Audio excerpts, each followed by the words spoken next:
This black man gave away his only meal to a complete stranger inside a prison cell. He was already starving, already losing weight, already serving time for a crime he didn't commit. But when he saw the man across from him shaking, refusing to eat, slowly giving up on life, he didn't think twice. He pushed his tray across that cold concrete floor, night after night, day after day, until he had almost nothing left of himself. Break it up! He didn't ask for anything in return. He didn't know who that stranger was, but that stranger knew exactly who Curtis Fletcher was. And 3 years later, he came back with an offer that would change Curtis's life, his grandmother's life, and an entire neighborhood forever. Man, not everyone would do that. Let's get into it. To understand what Curtis Fletcher did inside that cell, you need to understand where he came from and what life had already taken from him long before he ever wore an orange jumpsuit. Curtis grew up on the east side of Baltimore. Not the Baltimore you see in travel brochures, not the Inner Harbor or the waterfront restaurants. The other Baltimore. The one with boarded-up row houses on every block, corner stores with bulletproof glass, streets where the streetlights flickered out and nobody came to fix them. He never knew his mother. She left when he was 4 years old. One morning she was there. The next morning she wasn't. No note, no phone call, no explanation. Just an empty chair at the kitchen table and a silence that never really went away. His father tried. For a while, he really tried. But the streets got to him the way they got to a lot of men in that neighborhood. By the time Curtis was 6, his father was arrested on drug charges. Curtis stood on the porch and watched the police car pull away. He didn't cry. He just stood there, quiet, like he already understood that this was how things worked in his world. After that, it was just Curtis and his grandmother, Grandma Louise. She was a small woman with deep brown eyes and hands that were always warm. She lived in a narrow brick row house that had been in the family for decades. The roof leaked when it rained. The radiators barely worked in the winter. The front porch steps were rotting so bad you had to skip the second one or your foot would go right through. But that house, that broken, leaning, drafty house, was full of love. Every Sunday morning, gospel music filled the kitchen. Grandma Louise would hum along while she made cornbread from scratch. She had Bible verses written on index cards and taped to the refrigerator. One of them stayed there so long the ink faded and the tape turned yellow. It read, "Be not forgetful to entertain strangers." Curtis read that card every single day of his childhood.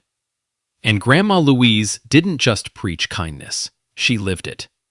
If a neighbor's kid was hungry, there was always an extra plate. If someone on the block needed a ride to the clinic, Louise found a way. She had almost nothing, but she gave like she had everything. "You ain't gotta have much to give much," she used to tell Curtis. "Remember that." He remembered. Curtis was a quiet kid, never got into trouble, made decent grades, didn't run with any crew. After high school, college wasn't an option. There was no money for that. So he did what a lot of young men in his position did. He went straight to work. 2 jobs, every single day. During the day, he stocked shelves at a grocery store on the west side. Canned goods, cereal boxes, bags of rice. Up and down the aisles, 8 hours straight. His back ached by noon. His knees ached by 3. But he kept moving. At night, he cleaned offices in a downtown building. Empty cubicles, humming fluorescent lights, trash cans full of coffee cups from people who made in 1 hour what Curtis made in a week. He mopped the floors, wiped down the desks, scrubbed the bathrooms. He'd catch the 5:14 a.m. bus in the morning, and most nights he wouldn't get home until almost midnight. Sometimes he'd fall asleep on the bus ride home with his work badge still clipped to his shirt. The driver had to wake him up at his stop more than once.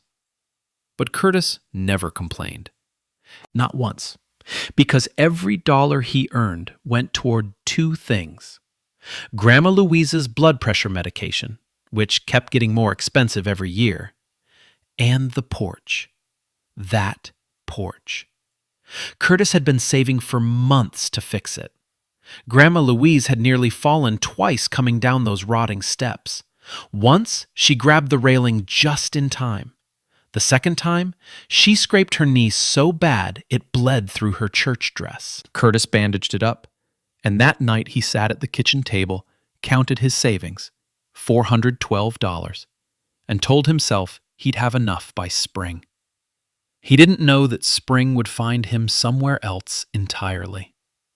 But what you need to understand, what matters more than anything, is that Curtis Fletcher was not a man defined by what he didn't have. He was defined by what he gave. He shared his school lunch with a kid who had none when he was 8 years old. He walked a lost elderly woman 6 blocks to her house when he was 15.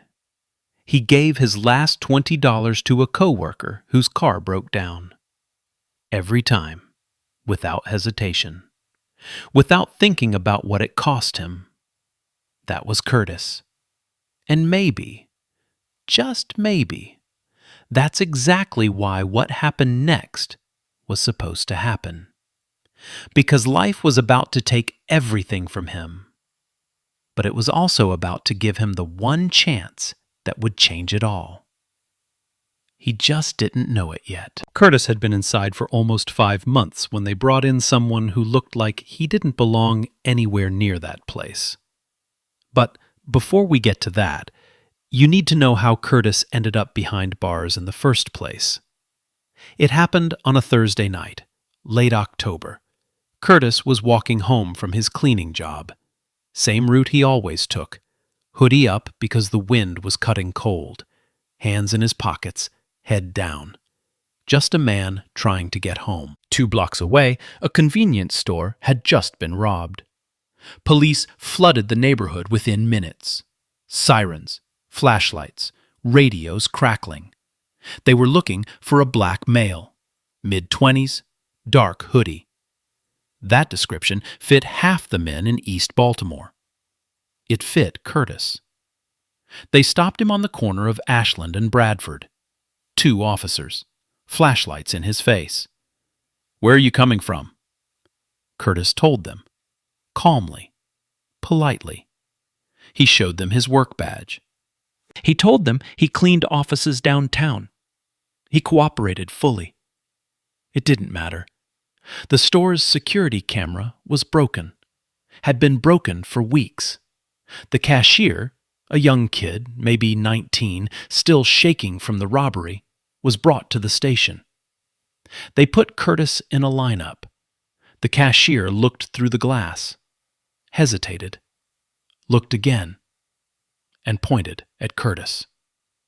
That was it. That was all it took. Curtis couldn't afford a real lawyer. His public defender was handling over 40 cases at the same time. The man barely looked at Curtis's file. There was no physical evidence, no weapon, no stolen money, just one frightened teenager's finger pointing through a glass window. Curtis was convicted. 18 months in a state correctional facility. The night before he was transferred, he called Grandma Louise. She picked up on the first ring, like she'd been sitting there waiting. Her voice cracked the moment she heard his. "Baby," she said, "baby, this isn't right." "I know, Grandma, I know. You didn't do nothing wrong." "I know." Silence, the kind that fills up your chest and makes it hard to breathe. "I'll be home before you know it," Curtis said. "Don't you worry about me."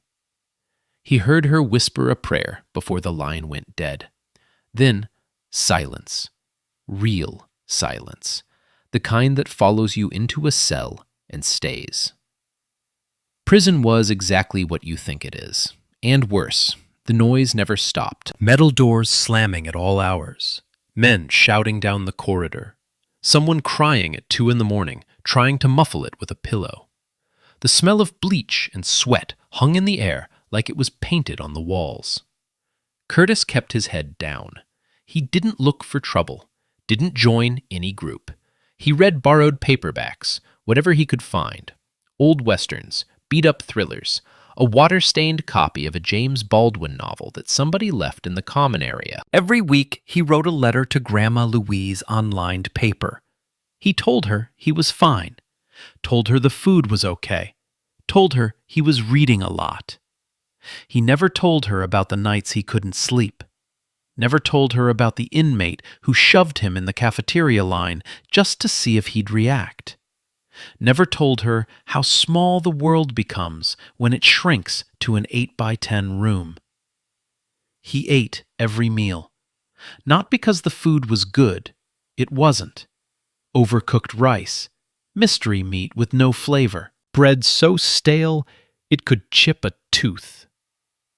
But in here, a meal was a meal. You didn't skip it. You didn't waste it. Because you didn't know what tomorrow would look like. Curtis had learned that lesson long before prison. Then one evening, everything shifted. A corrections officer named Daniels walked a new inmate down the corridor and stopped at Curtis's cell. The door buzzed open. The new man stepped inside. Curtis looked up from his book. The man was white, older, maybe early 50s, but he looked worse than his age. Gaunt, pale. His cheeks were sunken, and his eyes were red-rimmed, like he hadn't slept in days. The orange jumpsuit hung off his frame like a bedsheet draped over a wire hanger. He didn't say hello, didn't introduce himself, didn't even look at Curtis. He just sat down on the edge of the opposite bunk and stared at the floor. Curtis noticed a few things right away. The man's fingernails, they were clean, not just clean, manicured, filed down evenly, like someone had taken care of them recently. Not the hands of a man used to this kind of place. And his shoes, before they'd been confiscated during processing, Curtis had caught a glimpse. Dark brown leather, the kind with stitching so fine you knew they cost more than Curtis made in a month. This man did not belong here. But whatever brought him here had already broken something inside him. Curtis could see it. The way he held himself, hunched, folded inward, like he was trying to disappear. And what Curtis didn't know yet, what nobody in that cell block knew, was that this stranger had already decided he was done. Done eating, done trying, done with everything. What Curtis did next cost him something real, and he did it without a second thought. The first day, Edward didn't eat. The tray came, sat on the edge of his bunk untouched. The bread hardened. The milk got warm. When the guard came to collect it, every bite was still there. Curtis watched, but said nothing. The second day, same thing. The tray came. Edward didn't look at it, didn't move toward it. He just sat on his bunk, knees pulled to his chest, staring at the wall like he was looking through it, like he was looking at something far away that nobody else could see. Curtis watched again. This time, he noticed Edward's hands. They were shaking worse than before. A fine, constant tremor that ran from his fingers up through his wrists. By the third day, Edward could barely stand. He tried to get up to use the sink, and his knees buckled. He caught himself on the edge of the bunk, hung there for a moment, then lowered himself back down. His lips were dry and cracked. His skin had gone from pale to almost gray. Officer Daniels walked by during evening rounds. Curtis called out to him. "Hey, he hasn't eaten In 3 days. Daniels glanced through the bars, shrugged. He'll eat when he's hungry. The door didn't open. The footsteps faded down the corridor. Nobody was coming. Curtis sat on his bunk and looked at his own dinner tray. Tonight it was rice, a scoop of beans, a bread roll, and a small carton of milk. Not much, but it was something. It was all he was going to get until morning. He looked at Edward. Then he stood up, crossed the cell, and set his tray down next to the man. "Eat," Curtis said. One word. Quiet. Not a request, not a demand, just a fact. Edward looked up. His eyes were glassy, unfocused. "I can't take your—" "Yeah, you can. Eat." Edward stared at the tray, then at Curtis, then back at the tray. His hands were trembling so bad he could barely grip the bread roll. He picked it up, brought it to his mouth. The first bite was slow, almost painful, like his body had forgotten how to do this. Curtis walked back to his bunk, sat down, and opened his book. His stomach growled loud enough to echo off the concrete walls. He didn't say anything. The next morning, Curtis's breakfast tray came. He split it in half, gave Edward the bigger portion. Edward tried to refuse. Curtis just shook his head and pushed the tray closer. "Don't make this complicated," Curtis said. "Just eat." This became their routine. Every meal, Curtis shared. Sometimes he split 50-50. On the days when Edward looked worse, when his hands shook harder or his breathing got shallow, Curtis gave him the whole tray and told himself he wasn't that hungry anyway. Other inmates started to notice. "Yo, Fletcher, you on a diet or something?" one of them joked in the cafeteria line. Curtis shrugged. "Not that hungry today." "Man, you've been not hungry for a week straight." Curtis didn't answer. He just took his tray and walked back to the cell. He was losing weight. His jumpsuit was getting looser around the shoulders. His cheeks were thinner. But something was shifting on the other side of that cell. Edward was eating. His hands were steadier. The color was coming back to his face, slowly, like a photograph developing. And then he started to talk. It began with small things. "Thank you." Then, "My name's Edward." Then, one night, while the corridor lights dimmed and the block went quiet, Edward said something Curtis didn't expect. "I have a daughter." Curtis looked up from his book. "Haven't talked to her in months," Edward continued. His voice was low, rough, like he hadn't used it properly in a long time. "I made a mess of things. A real mess." He didn't elaborate. Curtis didn't push. That wasn't how things worked here. You shared what you wanted to share. You kept the rest locked away.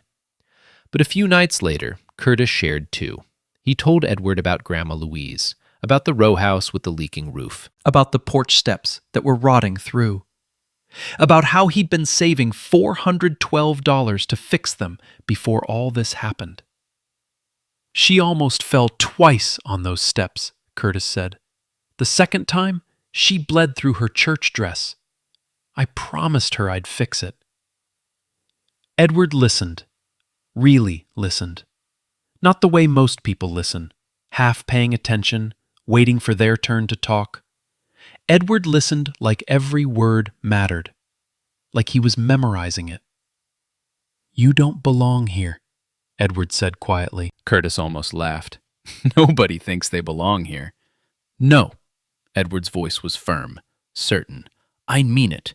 You genuinely don't." Something passed between them in that moment. Not friendship exactly. Not yet. Something quieter. Two men in a concrete box, seeing each other clearly. No titles, no money, no history. Just two human beings, stripped down to what they actually were. Then came the night everything almost fell apart. Curtis woke up to a sound he'd never heard before. A gasping, choking sound. He opened his eyes. In the dim glow of the corridor light, he could see Edward on the opposite bunk, clutching his chest. His face was twisted. His breathing came in short, ragged bursts. "Edward!" Curtis swung his legs off the bunk. "Edward, talk to me!" Can't breathe!" Curtis was on his feet in a second. He hit the emergency call button on the wall. Nothing happened. He hit it again. Then he started banging on the cell door with his open palm. "Guard! I need a guard! Medical emergency!" His voice echoed down the empty corridor. No response. Curtis turned back to Edward. The man was sliding sideways on the bunk. Curtis caught him, propped him upright, kept one hand on his shoulder. "Stay with me. Look at me. Breathe slow. In through your nose. Come on. In through your nose." Edward's eyes were wild with panic. His fingers dug into Curtis's arm. Curtis kept talking, low, steady, calm. The same voice Grandma Louise used when he was a kid and thunderstorms shook the house. The voice that said, "I'm here. You're not alone. We're going to get through this." He banged on the door again with his free hand. "Somebody get down here! Now!" Finally, footsteps. Officer Daniels appeared, saw the situation, and radioed for medical. 2 minutes later, a team came with a stretcher. They strapped Edward in, checked his vitals, started wheeling him out. But just before they pushed through the cell door, Edward reached out and grabbed Curtis's hand. His grip was weak, but intentional. "Thank you," he whispered. "You didn't have to do any of this." Curtis looked at him. This man he'd been feeding for weeks. This stranger whose name he barely knew. This person who, without Curtis, might not have made it through his first week in this place. "Nobody should go through this alone," Curtis said. Then Edward was gone.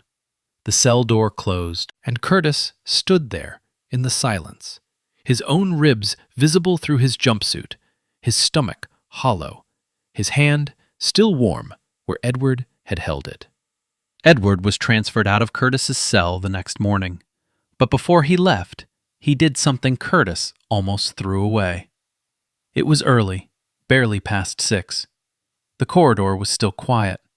Curtis heard the buzz of the cell door before he opened his eyes. When he sat up, Edward was already standing, dressed, steadier than Curtis had seen him in weeks. His color was back. His hands weren't shaking anymore. But it wasn't just the medical treatment. Curtis could see it in the man's eyes. The emptiness was gone. In its place was something quieter, something that looked like purpose. Edward looked around the cell one last time, at the bunks, the concrete walls, the narrow window near the ceiling. Then he looked at Curtis. "I'm being released today," Edward said.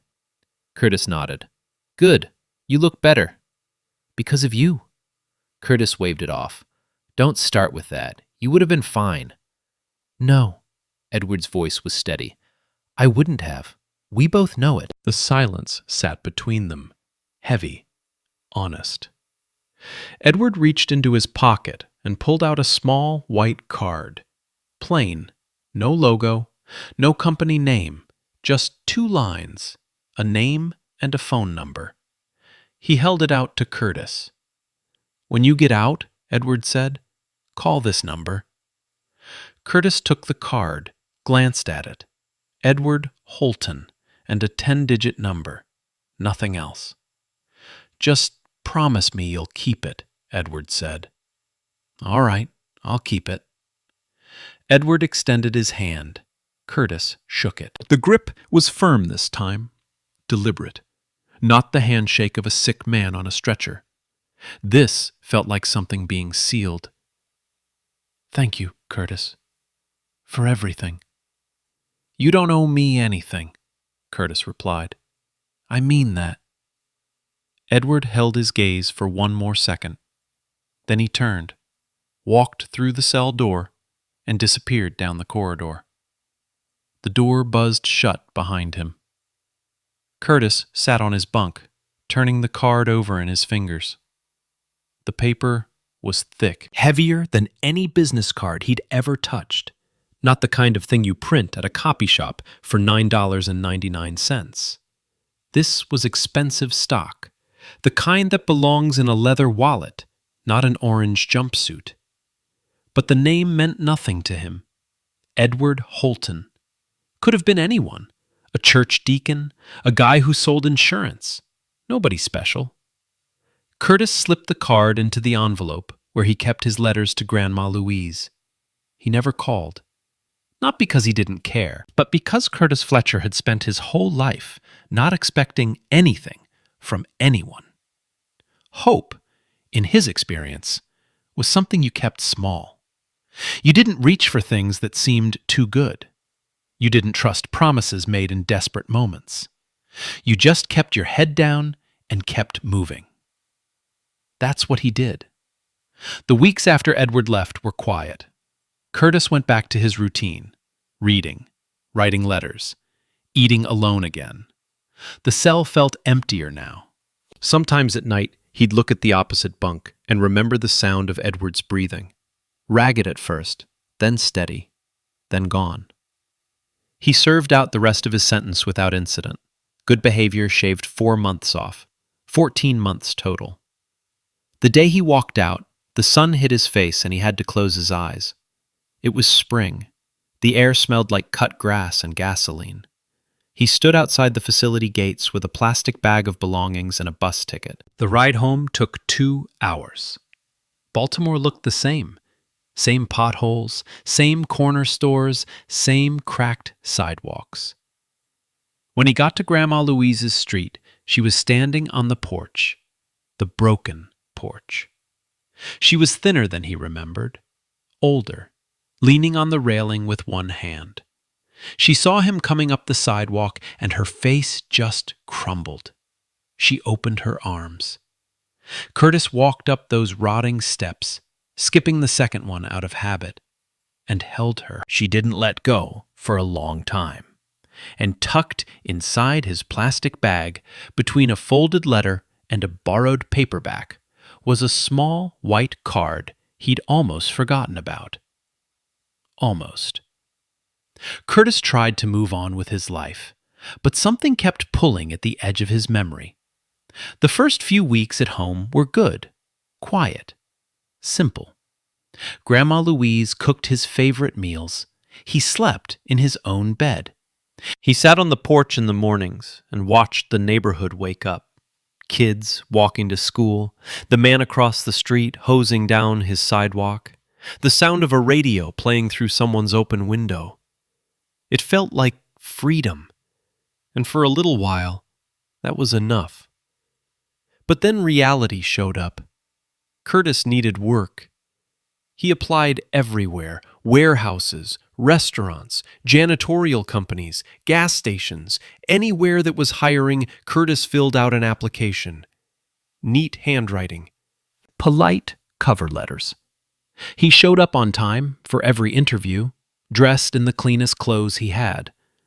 But every application had the same question, the one that stopped everything cold. Have you ever been convicted of a crime? Curtis checked the box. Every time. Because he wasn't a liar. And every time, the phone never rang. The emails never came. The managers who smiled at him during the interview suddenly couldn't make eye contact when he followed up. A conviction, even a wrongful one, follows you like a shadow. He picked up day labor when he could, moving furniture, hauling scrap metal, digging trenches in the July heat for $60 cash. Some weeks were okay. Most weeks weren't. Meanwhile, Grandma Louise's health was slipping. Her blood pressure medication went up in price again. She needed a new prescription for her knees. And the porch? That porch was worse than ever. The third step had cracked clean through now. Curtis put a piece of plywood over it as a temporary fix. Temporary became permanent. He was struggling, but he kept moving. That's what he did. Then one evening, something caught his eye. Curtis was helping Grandma Louise sort through old newspapers for recycling. A headline on the business page stopped him mid-stack. Something about a major real estate deal downtown. And right there, in the second paragraph, the name, Holton. Holton Capital Group. Curtis stared at it, read it again. His mind flickered back to the white card tucked in his envelope upstairs. He went to his room, pulled it out, held it under the lamp. Edward Holton. Same last name, same first name. Coincidence? He set the card on the kitchen table and stared at it for a long time. A few weeks later, something else happened. A black SUV with tinted windows rolled slowly down their street. It paused near Grandma Louise's house, then kept going. Curtis watched it from the window. Cars like that didn't come through this neighborhood. He mentioned it to his buddy Ray Bishop the next day. Ray shrugged. Probably just lost. Maybe. But Curtis watched the street a little longer before going back inside. Something was coming. He could feel it. He just didn't know what. And then, on a Tuesday afternoon in October, 3 years after Curtis walked out of that cell, there was a knock on Grandma Louise's front door. Curtis wasn't expecting anyone. Ray was at work. The mailman had already come. He wiped his hands on his jeans, he'd been trying to patch a leak under the kitchen sink, and walked to the door. He opened it, and for a moment his brain couldn't make sense of what he was seeing. Standing on the crumbling porch was a man, clean-shaven, tailored charcoal coat, polished shoes, silver watch on his wrist. He looked healthy, strong, 10 years younger than the last time Curtis had seen him. Behind him, parked on the narrow street between a rusted pickup and a fire hydrant, was a black SUV. The same one. Tinted windows, engine still running. And next to the man stood a young woman, early 30s, professional blazer, dark hair pulled back. She held a leather folder against her chest and looked at Curtis with eyes that were already full. Curtis blinked. Edward? Edward Holton smiled. Not a polite smile, not a business smile. The kind of smile that comes from somewhere deep. The kind you've been holding for a long time. You never called the number, Edward said. Curtis stood in the doorway, one hand still on the knob. His mind was racing. The gaunt man on the bunk, the shaking hands, the bread roll, the stretcher, and now this man in a tailored coat standing on his grandmother's broken porch like he'd stepped out of a different world. Because he had. May I come in? Edward asked. Curtis stepped aside without a word. They sat in Grandma Louise's living room, the old couch with the faded floral print, the coffee table with the Bible and the TV remote. Grandma Louise came in from the kitchen, wiping her hands on a dish towel. She looked at the visitors, then at Curtis, then back at the visitors. Grandma, this is Edward, Curtis said, from when I was away.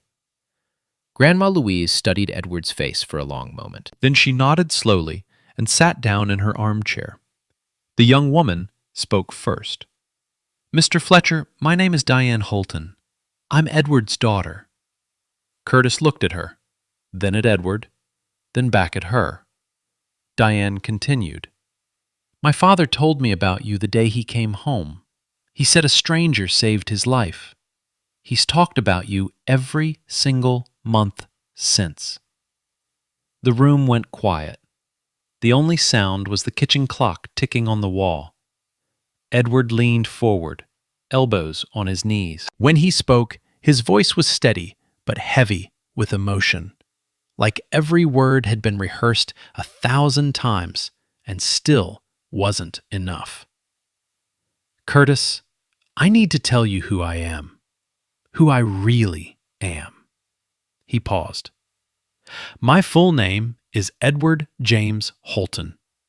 I'm the founder and CEO of Holton Capital Group.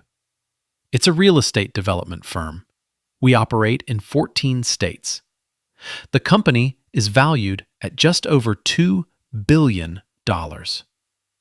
Curtis didn't move, didn't blink. The words hit him, but didn't land. Not yet. They just hung in the air, like something impossible. Edward continued. 3 years ago, I was in the middle of the worst period of my life. A brutal divorce, a custody battle over Diane. My accounts were frozen by court order. My legal team was locked in hearings. I was held in contempt for refusing to turn over documents I believed were protected. The judge sent me to that facility to force compliance. He looked down at his hands. When I got there, I was already broken. I hadn't eaten in 2 days before they even processed me. My phone access was denied because of an administrative error that nobody bothered to fix. I couldn't reach my lawyers, couldn't reach Diane, couldn't reach anyone. He looked up at Curtis. I wasn't just refusing to eat, Curtis. I had decided I was done with all of it. I didn't want to be here anymore. The room was so still you could hear Grandma Louise breathing. And then you pushed your tray across the floor, Edward said. You said one word, eat. And something in the way you said it, I can't explain it, something broke through. You didn't know me. You didn't owe me anything. You were starving yourself to keep me alive. A stranger, in a place where nobody cares about anybody. His voice cracked, just slightly, just enough. You saved my life. Not metaphorically, literally. You saved my life. Curtis sat on the edge of the couch. His hands were clasped between his knees. He didn't know what to say. Didn't know what to feel. 3 years of day labor and rejected applications and plywood over broken steps. And now this man was sitting in his grandmother's living room telling him he was a billionaire. Diane spoke again. After my father was released, he tried to find you, but your last name was misspelled in the facility's system. It took almost 3 years to track you down. That was me in the SUV, Edward said quietly. A few weeks ago, I drove through the neighborhood myself. I wanted to see where you lived. What I saw, this house, this block, everything around it, I knew what I had to do. Grandma Louise had been silent the whole time. She reached over and placed her hand on Curtis's arm, patted it gently. That's my boy, she said softly. That's always been my boy. Curtis pressed his hand over his eyes, not crying, not yet, but close. The weight of 3 years, the arrest, the trial, the cell, the hunger, the rejection, the plywood, the $60 days, all of it pressing against his chest at once. Edward sat across from him and waited, patient, respectful, like a man who understood that this moment belonged to Curtis, and what came next would change everything. But Edward didn't come just to say thank you. He came with a plan. He let the silence settle for a moment, let Curtis breathe. Then he straightened up in his chair and spoke with the calm, measured tone of a man who had thought about this conversation for 3 years. Curtis, I want to offer you a job. Curtis looked up. His hand dropped from his face. Not charity, Edward said quickly. I need to be clear about that. This isn't a handout. This is a real position at Holton Capital Group.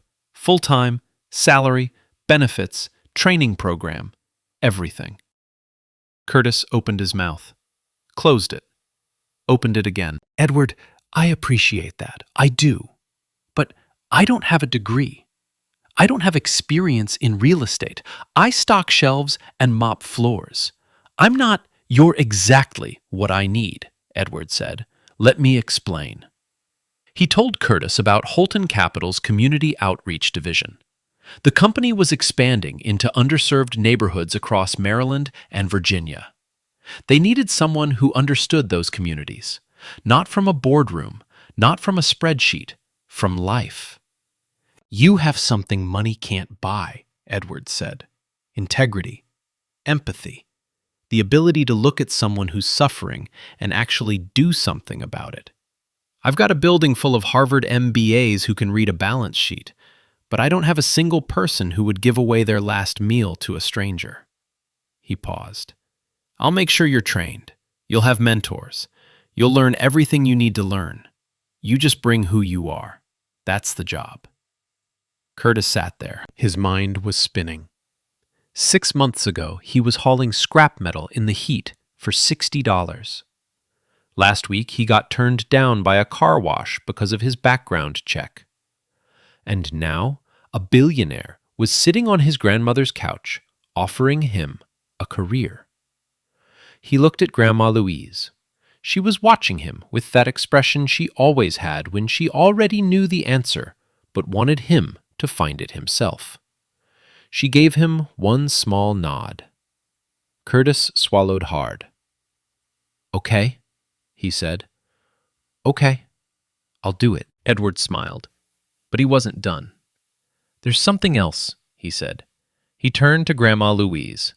"Ma'am, Curtis told me about this house when we were in that cell together. He told me about the porch, the steps, how you almost fell twice." Grandma Louise raised an eyebrow. "Baby, the porch is the least of it. The whole house needs prayer." A small laugh passed through the room, the first one all afternoon. Edward nodded.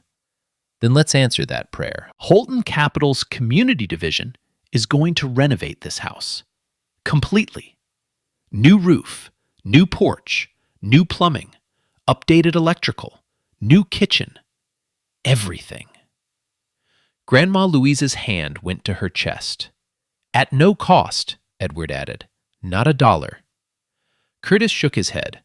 "Edward, that's too much. I can't let you—" "You gave me your meal when you had nothing." Edward's voice was gentle but firm. "Every night, for weeks, you didn't ask for a single thing in return. Let me give you this, please." Curtis tried to speak. The words wouldn't come. He pressed both hands over his face and sat there, shoulders trembling. Grandma Louise reached over and rubbed his back the way she used to when he was small. Her lips moved silently, a prayer, the kind she whispered when words weren't big enough. Diane had tears running down her cheeks. She wiped them with the back of her hand and opened the leather folder she'd been holding since she walked through the door. "There's one more thing," she said. Curtis looked up. How could there possibly be one more thing? Edward stood.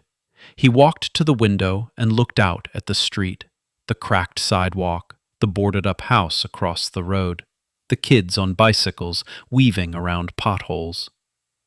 "When I got out of that facility," Edward said, "I made myself a promise. I told myself that if I ever found you, I wouldn't just help you. I'd build something that helps everyone like you. People who got knocked down by a system that wasn't designed to pick them back up." He turned back to Curtis. "We're launching a new initiative. It's called the Holton Second Chance Fund.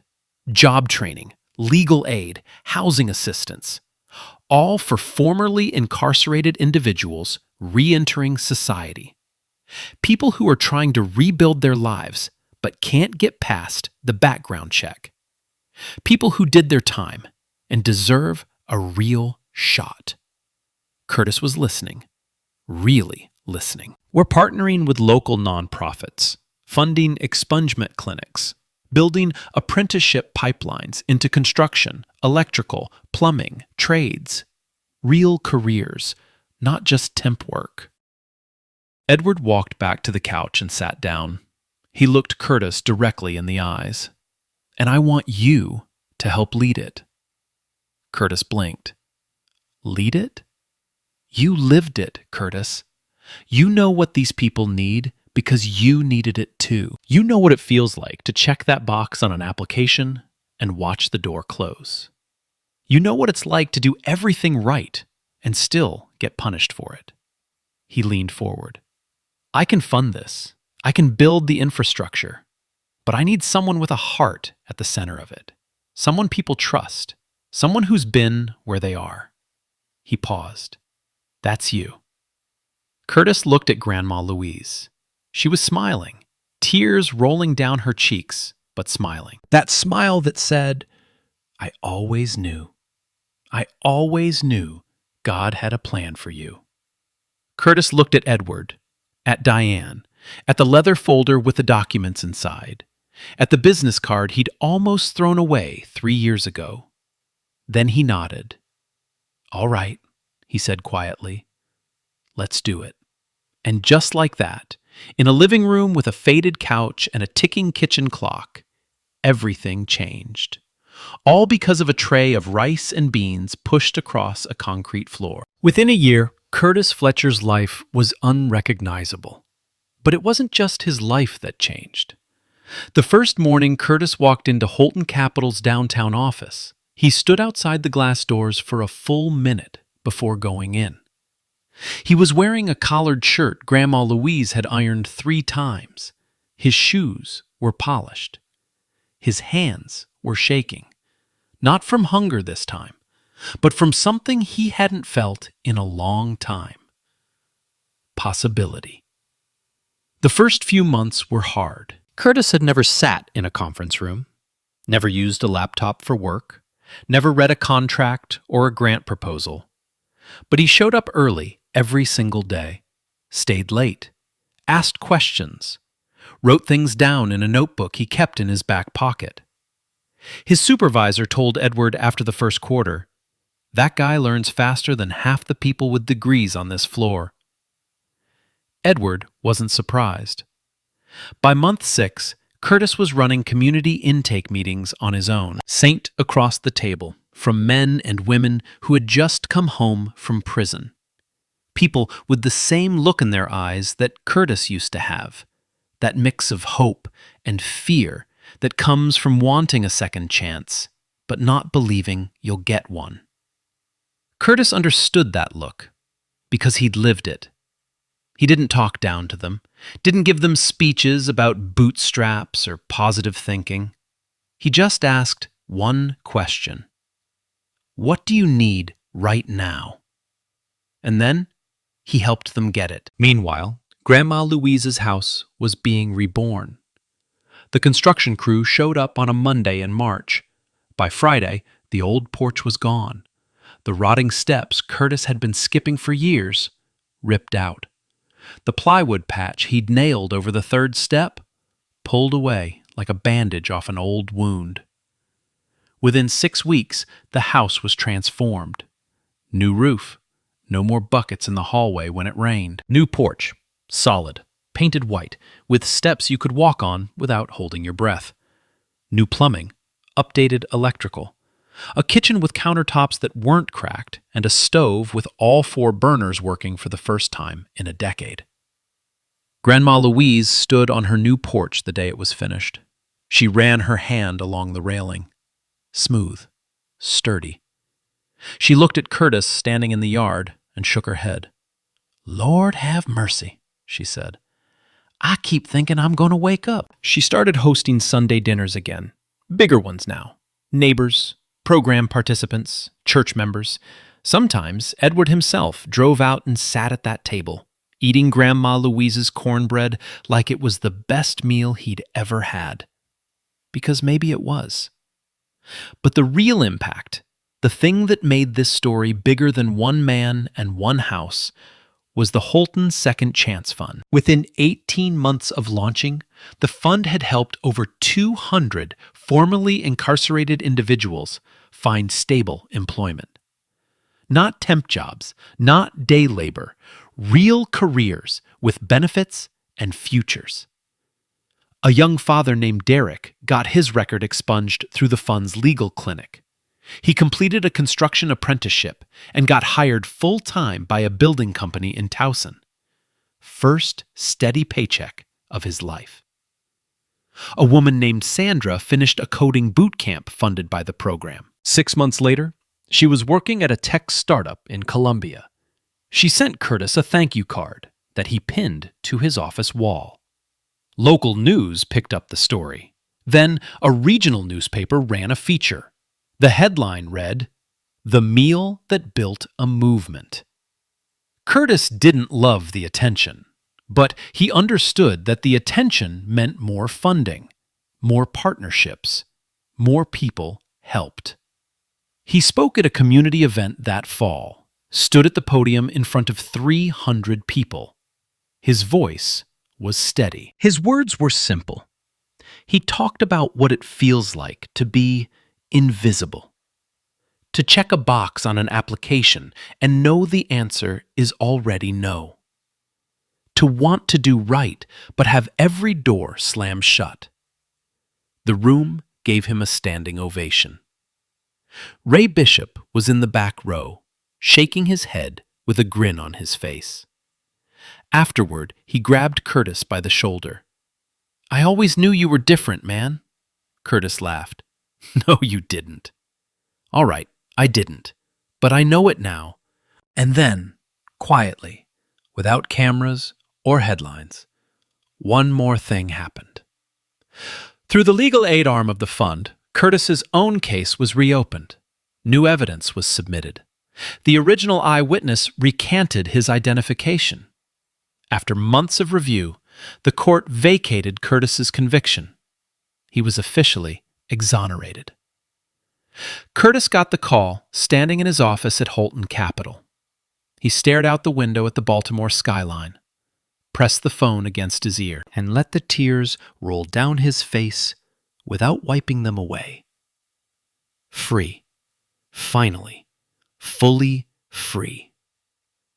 But the moment that stayed with Curtis, the one he thinks about most, happened on a quiet Sunday evening, almost 2 years after Edward knocked on his grandmother's door. Curtis was visiting the state correctional facility, the same one he'd served his time in. Same buzzing fluorescent lights, same smell of bleach and concrete, same heavy doors that echoed when they closed. But this time, he wasn't wearing orange. He was wearing a collared shirt with the Holton Second Chance Fund logo stitched on the chest, a visitor badge clipped to his pocket, a clipboard in one hand. He was there for the fund's new mentorship outreach program. Once a month, Curtis came back to sit with inmates who were approaching their release dates. Men who were scared. Men who didn't know what was waiting for them on the other side. Men who had no one. That evening, they brought a young man to the visiting room. Early 20s, thin, quiet. He sat across from Curtis with his arms folded tight against his chest and his eyes fixed on the table. He reminded Curtis of someone. "When's your release date?" Curtis asked. 62 days, the young man mumbled. "You got a plan for when you get out?" No answer. Just a small shake of the head. Curtis leaned back in his chair. He recognized that silence. He'd lived inside that silence for 14 months. "Are you eating?" Curtis asked. The young man didn't respond, but Curtis already knew the answer. He could see it. The hollowed cheeks, the loose jumpsuit, the way his hands gripped his own arms like he was holding himself together. Curtis reached into the bag he'd brought with him, pulled out a granola bar, set it on the table between them. "Eat," he said. One word. The same tone. Quiet.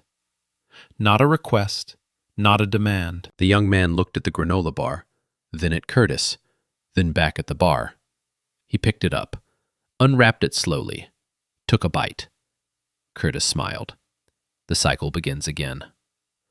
Later that evening, Curtis drove to Grandma Louise's house. Edward was already there.